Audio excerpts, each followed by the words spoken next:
Hello guys, in today's video I'm going to show you how you can recover your missing drafts which you had on your account and now you don't have it. Maybe you have logged out or deleted the application and then the drafts were gone.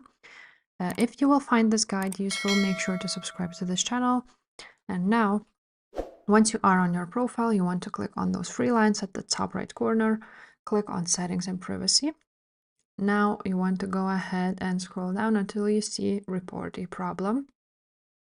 And on Report a Problem, you want to go ahead and find Creation. You want to click on it, and here you will find Drafts option and choose Missing Drafts.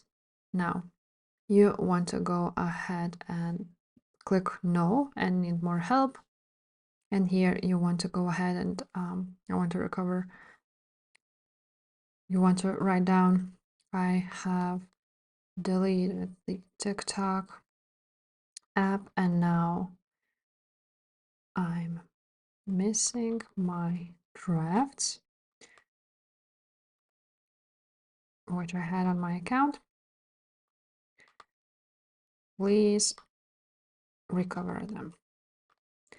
And you just basically write this down to them and submit your support ticket and you will be good to go. They will recover your drafts if you had them.